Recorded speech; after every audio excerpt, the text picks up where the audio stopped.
What's going on, everyone? So with the recent set spoilers, I just cannot stop thinking about the new cards. And more specifically, I cannot stop thinking about the Mandalorian. I know I mentioned a little bit in my video the other day, but I have just been sitting and staring at these cards, just thinking about the insane turns that we can have. Now, of course, the game just gets bigger and bigger as we get more cards. And so, of course, there's going to be more combos. And I'm sure all the decks that we already have right now are going to get some pretty insane turns. But this in particular, this Mandalorian kind of upgrade themed deck with the addition of, well, Grogu has so many sweet combos that I am really excited about. And I want to talk about it a little bit. Now, I've been thinking about Mandalorian more and more as a tempo style deck. And what that means for those of you that don't understand or haven't heard that term before, maybe this is your first card game or so.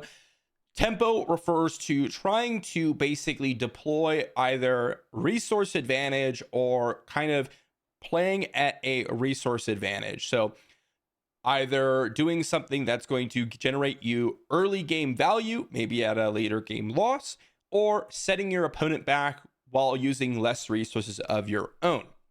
And that is kind of what Mandalorian is trying to do, in that you are playing your things while also preventing your opponent from interacting with you by exhausting their units.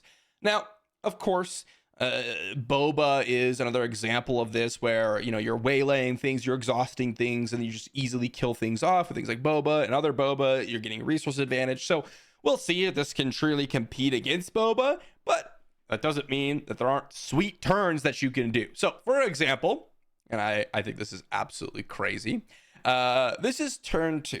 So now with the addition of Grogu, we now have 6 turn 1 plays that have the Force tag in Guardian of the Wills and Grogu. Who knows if there's going to be more? Very possible that there's going to be more. Now, while the Force tag isn't necessarily extremely important, because, well, you could also just play something like, well, Leia Organa, or whatever 2-drop that you wanted to play before, right? This also works on any 2-drop. It doesn't have to have the Force tag, although if it has the Force tag, it's going to be a lot better. So we go turn 1, Guardian of the Wills, turn 1, Grogu. If you have Guardian of the Wills, this can be even more absurd. Turn 2, if you have Guardian, you get to play a Jedi Lightsaber for 2 resource. If you have Grogu, you get to play a Jedi Lightsaber for 3 resource. We now have Bounty, so assume that your opponent played a turn 1 unit, which is basically all of the decks in the entire game. So they play a turn 1 unit, you go Bounty. Maybe they play another unit. Maybe they play a turn 2 unit, because guess what? Because these are Force units with Jedi Lightsaber, your unit now attacks for 5 points of damage, which even kills Boba. So let's say they're playing Boba Fett, and they go turn 1 Viper Probe Droid, and you go Jedi Lightsaber. Now they play turn 2 Boba Fett, right? Or maybe not Viper Probe Droid, because they would have seen it. So maybe they go like Crafty Smuggler or whatever, and they go turn 2 Boba. You play Wanted on their Boba. You kill their Boba with your Grogu. Your Grogu takes 1 damage. So now it is currently a 3/4. You get to ready 2 additional resources, and then you could follow that up with something like Luke's lightsaber, another 2-drop if you wish, or a varying amount of different Force synergy cards. You could even play some of your own yellow tricks, some things like Surprise Strike on, you know, something else later, or, you know, Asteroid Sanctuary, you know, things like that. It just ends up being some of the most explosive turn 2 plays I have ever seen. That means that we, at that moment, if we equipped a Luke's lightsaber, let's say, have a 6 8 Force unit? That's absolutely absurd. Now, mind you, we would have very little cards in hand afterwards, right? You start with 4. So you would play Grogu, you'd be down to 3. You would draw 2, you'd resource 1. You would play Jedi Lightsaber, you'd be down to 3. You'd play Wanted, you'd be down to 2. You play Luke Lightsaber, you'd be down to 1. So this is a very all-in strategy. So we'll see if this is actually relevant in terms of they could just waylay something, right, where you can't actually go ahead and have all these things on your unit, and they just bounce and you're like, oh, that sucks, right? This is very possible. I'm not saying this is going to be like the meta and disgustingly like overpowered or anything like that. What I am saying is that this turn 2 play is disgusting. And that is something that I'm really excited about, because these types of force synergy plays and cards I think are really fun to play with. And mind you, this isn't just the end of the deck, right? Like, oh, you do this and you got nothing else. If you look at kind of that whole package, we're wanting to run like Jedi lightsaber and Luke's lightsaber. We still have things like It Binds All Things, The Force Is With Me. We also have Yoda, Kaden, Obi-Wan, Luke, which we could also play in the deck. There's also a bunch of yellow creatures that we could also be playing, such as Millennium Falcon, right? We could just play Millennium Falcon in the deck too, if we want, right? These are very powerful units. We don't just have to purely rely on this whole upgrade strategy. We have other options as well. And again, Yoda, Kanan, Obi, Luke all work extremely well with things like Jedi lightsaber and Luke's lightsaber, and The Force Is With Me and It Binds All Things even reinforces things like, well, Grogu. Let's say they go and try to hit it to kill it with takedown, and for example, let's say they don't have let's say they're like an item control deck and they don't have power of the dark side, and or maybe you played another unit to make sure your Grogu stays safe so they can't power of the dark side you. Now you can play things like The Force Is With Me or It Binds All Things to start healing your units and removing their units. Or you can just follow it up with good force cards, right? That's turn 2. Turn 3, you can play Kanan, right? Turn 3, you just play Kanan. Turn 4, you could do something else, Vigi Honor Guards, whatever you want to do. It is extremely powerful. And don't forget that the top end of this curve looks something like Mandalorian's rifle and the Mandalorian himself, which is really powerful. As a removal spell, that's also potentially hitting your opponent for 7 points of damage on that turn.